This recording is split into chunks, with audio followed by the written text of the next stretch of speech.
அன்பு தமிழ் நெஞ்சங்களுக்கு வணக்கம். ஃபர்ஸ்ட் ஷோ நிகழ்ச்சிக்கு உங்களை அன்போடு வரவேற்கின்றேன். இன்றைய ஃபர்ஸ்ட் ஷோ நிகழ்ச்சியில தெலுங்கில் உருவாகி தமிழ், மலையாளம், கன்னடம், இந்தி ஆகிய மொழிகளில் வெளியாகி இருக்கின்ற மிராய் திரைப்படத்தின் திரை விமர்சனத்தை தெரிந்து கொள்ள போகிறோம். வாங்க நிகழ்ச்சிக்கு போவோம். நல்லவனுக்கும் கெட்டவனுக்கும் இடையே நடக்கின்ற பிரச்சனையும் சண்டையும் தான் இந்த படத்தின் கதை. இந்த படத்தின் கதாநாயகன் தேஜா சச்சா. இவர் யாருனாக்க ஸ்ரேயாவோட மகன்.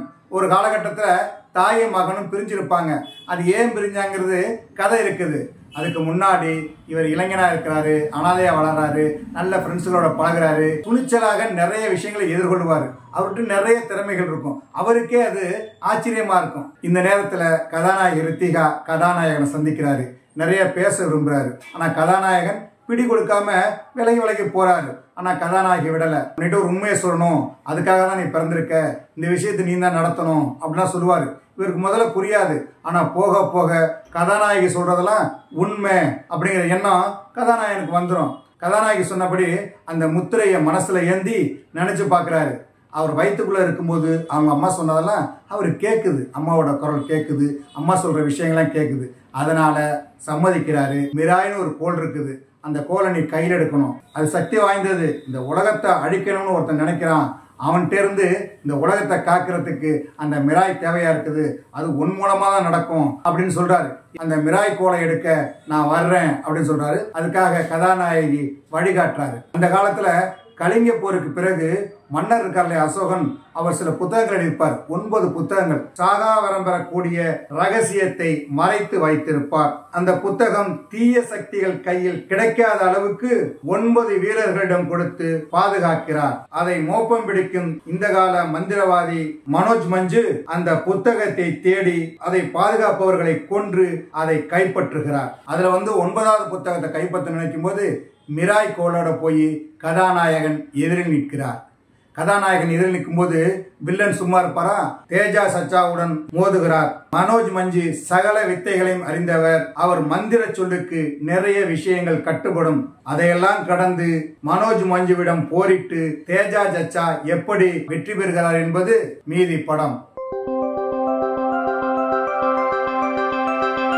ஒரு சாதாரண மனிதனாக, திறமை உள்ள இளைஞனாக தான் செய்கின்ற விஷயம்லாம் அளவுக்கு மீறி நடக்குது, பெருசா இருக்குது அப்படின்னு நினைக்கக்கூடிய இளைஞராக நடித்திருக்கிறார் தேஜா சச்சா. கருவறையில் தாய் சொல்லியதை நினைத்து பார்க்கின்ற போது பெரும் ஆச்சரியம் அடைகிறார். அம்மா சொன்னது போல, நாயகி வழிகாட்டியது போல மிராய் கோலை அவர் கையில் எடுக்க செல்லும் போது பெரும் பறவையுடன் மோதுகிறார். பிறகு அந்த பறவையே அவருக்கு உதவுகிறது. அதன் பிறகு மிராய் கோலுடன் வில்லன் மனோஜ் மஞ்சுவுடன் மோதுகிறார். மிக வலிமையான ஆக்ஷன் உள்ள பாத்திரம். அதை தேஜா சச்சா ஒரு இளைஞனுக்குரிய வேகத்தோடு திறம்பட செய்திருக்கிறார். சண்டை காட்சிகளில் அமர்க்களப்படுத்துகிறார். வில்லனாக மனோஜ் மஞ்சு. சிறுவயதில் ஏற்பட்ட வேதனை அவரை வேறு மாதிரி வளர்த்திருக்கும். பொய்யான வாழ்க்கை வாழக்கூடாது, கடவுள் இல்லை என்று இந்த உலகத்தை ஆட்டி படைக்கக்கூடிய சக்திகளை பெறுகின்ற பாத்திரம். அதை மிரட்டும் ஆக்ஷனோடு செய்திருக்கிறார். அவருடைய திறமையான நடிப்பு இந்த படத்தில் நன்றாக பயன்படுத்தப்பட்டிருக்கிறது. படத்தின் கதாநாயகியாக ரித்திகா நாயக் நடித்திருக்கிறார். கதாநாயகனுக்கு உதவவும் வழிகாட்டவும் வருகின்ற வேடம். பல இடங்களில் வேதனைப்படுகின்ற காட்சிகள் இருக்கின்றன. எல்லாவற்றிலும் மனதில் நிற்கிறார். முழுக்க முழுக்க வித்தியாசமான பாத்திரத்தில் தோன்றி நடித்திருக்கிறார் ஸ்ரேயா சரண். அவருடைய பாத்திரமும் இருப்பும் படத்திற்கு முக்கியமானதாக அமைந்திருக்கிறது. அதற்கான நடிப்பை வழங்கியிருக்கிறார். அவருக்கு உதவுகின்ற பாத்திரத்தில் முனிவராக ஜெயராம் மற்றும் ஜெகபதி பாபு, கெட்டப் சீனி என படத்தில் நிறைய பேர் நடித்திருக்கிறார்கள். பிரம்மாண்டமாக பேண்டசியாக உருவாகியிருக்கிற இந்த படத்திற்கு கெல்ரா ஹரி இசையமைத்திருக்கிறார். பாடல்களும் பின்னணி இசையும் படத்தோடு பயணிக்கிறது. சில இடங்களில் படத்தை தூக்கி நிறுத்துகிறது. எது கிராபிக்ஸ், எது ஒரிஜினல் என்று தெரிந்து கொள்ள முடியாத அளவுக்கு ஒவ்வொரு காட்சியையும் மிரட்டலாக படமாக்கி இருக்கிறார் ஒளிப்பதிவாளர் கார்த்திக் கட்டமேனி.